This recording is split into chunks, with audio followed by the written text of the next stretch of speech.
ಅವ್ರು ಹೇಳಿದ್ರು 1:30 ಅಷ್ಟೊತ್ತಿಗೆ ಅದು ಮುಕ್ತಾಯ ಆಗುತ್ತೆ, ಅಂದರೆ ಮಧ್ಯಾಹ್ನ ಬಿಸಿಲಾದ್ರಿಂದ 4 ಗಂಟೆ ಮೇಲೆ ಮತ್ತೆ ಶುರು ಮಾಡ್ತಾರೆ ಅಂತ ಹೇಳಿದ್ರು. ನೋಡೋಣ ಸಿಗ್ಬೋದು ಅಂತ ಬಂದು ನೀವೆಲ್ಲರಿಗಿಂತ ಸಿಕ್ಕಿದ್ದು ತುಂಬ ಸಂತೋಷ ಆಯಿತು. ಒಳ ಮೀಸಲಾತಿಗೆ ಸಂಬಂಧಪಟ್ಟಂಗೆ ನಾನು ಒಬ್ಬ ವಿದ್ಯಾವಂತನಾಗಿ ಮತ್ತು ಸಂವಿಧಾನದ ಒಂದು ಆಳ ಅಗಲವನ್ನು ಅರ್ಥ ಮಾಡಿಕೊಂಡವನಾಗಿ ಮೊದಲ ದಿನದಿಂದಲೂ ಕೂಡ ಅದಕ್ಕೆ ನಾವು ಬೆಂಬಲಿಸ್ತಾನೆ ಬಂದಿದ್ದೀವಿ. ಭಾರತೀಯ ವಿದ್ಯಾರ್ಥಿ ಸಂಘ BVS ವತಿಯಿಂದ ನಾವು ಫಸ್ಟ್ ಡೇಯಿಂದಲೂ ಕೂಡ ಅದನ್ನು ಬೆಂಬಲಿಸ್ತಾ ಬಂದಿದ್ದೀವಿ. ಆದರೆ ಯಾವುದೇ ರೀತಿಯ ಹೋರಾಟವನ್ನು ಆ ವಿಚಾರದಲ್ಲಿ ರೂಪಿಸೋಕ್ಕಾಗಿಲ್ಲ. ಅಷ್ಟು ಬಿಟ್ಟರೆ ಸೈದ್ಧಾಂತಿಕವಾದಂತೂ ನಾವು ಈ ಥರದ ಒಂದು ಹೋರಾಟಕ್ಕೆ ಉದ್ದಕ್ಕೂ ಕೂಡ ಬೆಂಬಲ ಕೊಡ್ಕೊಂಡು ಬಂದಿದ್ದೀವಿ.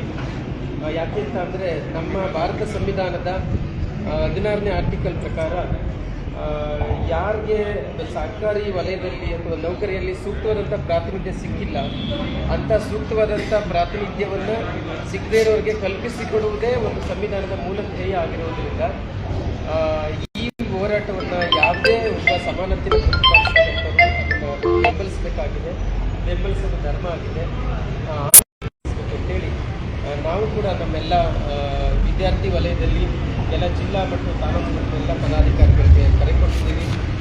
ಮತ್ತು ಐಡಿಯಾಲಜಿಕಲ್ಲಿ ಕೂಡ ಎಷ್ಟೋ ಶಿಬಿರಗಳಲ್ಲಿ ವಿದ್ಯಾರ್ಥಿಗಳಿಗೆ ಉದ್ಭವಿಸುವಂಥ ಸುಮಾರು ಪ್ರಶ್ನೆಗಳಿಗೆ ಉತ್ತರ ಕೊಟ್ಟಿದ್ದೀವಿ, ಅವರಿಗೆ ಸಮಾಧಾನ ಮಾಡಿದ್ದೀವಿ. ಈ ನಿಟ್ಟಿನಲ್ಲಿ ಈ ಹೋರಾಟಕ್ಕೆ ಜಯ ಆಗಲಿ ಅಂತ ನಾನು ಕೂಡ ಭಾವಿಸ್ತೇನೆ.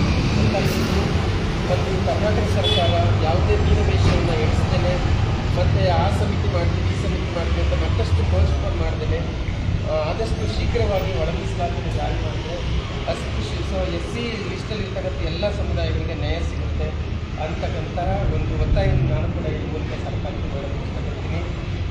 ವಾಸ್ತವವಾಗಿ ಒಳ ಮೀಸಲಾತಿಗೆ ಸಂಬಂಧಪಟ್ಟಂತೆ ಹೋರಾಟವನ್ನು ಮಾದಿಗ ಸಮಾಜದ ಸಹೋದರರು ಹೆಚ್ಚಾಗಿ ಮಾಡ್ತಾ ಇದ್ದಾರೆ. ಆದರೆ ಅದರ ಲಾಭ SC ಸಮಾಜದಲ್ಲಿರೋ ಎಲ್ಲರಿಗೂ ಸಿಗುತ್ತೆ ಅಂತ ನಾನು ನಂಬಿರ್ತಕ್ಕಂಥದ್ದು. ಅದೊಬ್ಬರಿಗೆ ಸಿಗಲ್ಲ, ಅಲ್ಲಿರೋ ಎಲ್ಲ ಸಮಾಜಕ್ಕೂ ಸಿಗುತ್ತೆ ಅಂತ ನಂಬಿರ್ತಕ್ಕಂಥದ್ದು. ಯಾವುದೇ ಥರ ಲೆಕ್ಕ ಹಾಕಿದ್ರೂ ಅದು ಎಲ್ಲ ಸಮಾಜಕ್ಕೂ ಒಳ್ಳೆಯದೇ ಆಗುತ್ತೆ. ಹಾಗಾಗಿ ಸರ್ಕಾರ ಈ ನಿಟ್ಟಿನಲ್ಲಿ ಮೀನಮೇಷವನ್ನು ಎಣಿಸ್ತೇನೆ ಕೂಡಲೇ ಇದನ್ನು ಜಾರಿ ಮಾಡಬೇಕು ಅಂತೇಳಿ ನಾನು ಕೂಡ BVSನ ರಾಜ್ಯ ಸಂಘವನ್ನು ಒತ್ತಾಯ ಮಾಡ್ತೀನಿ ಮತ್ತು ನಿಮ್ಮ ಹೋರಾಟಕ್ಕೆ ಬೆಂಬಲ ಕೊಡ್ತೀನಿ ಅಂತೇಳಿ ನಾನು ಮಾತನಾಡ್ತೀನಿ. ಎಲ್ಲರಿಗೂ ಧನ್ಯವಾದಗಳು. ನಮ್ಮ ಕ್ರಾಂತಿಕಾರಿ ಪಾದಯಾತ್ರೆ ಕುರಿತು ತಮ್ಮ ನಿಲುವನ್ನು ವ್ಯಕ್ತಪಡಿಸಿ ನಮಗೆ ಬೆಂಬಲವನ್ನು ಸೂಚಿಸಿರುವಂಥ ಶಿವಕುಮಾರ್ ಸರ್ ಅವರಿಗೆ ನಮ್ಮ ಪರವಾಗಿ ಅನಂತ ಧನ್ಯವಾದಗಳನ್ನು ಸಲ್ಲಿಸುತ್ತಾ ಮುಂದಿನದಾಗಿ ಇನ್ನೊಂದು ಕ್ರಾಂತಿ ಗೀತೆಯನ್ನು ಆಡಬೇಕಾಗಿ ವಿನಂತಿಸಿಕೊಳ್ತೇನೆ.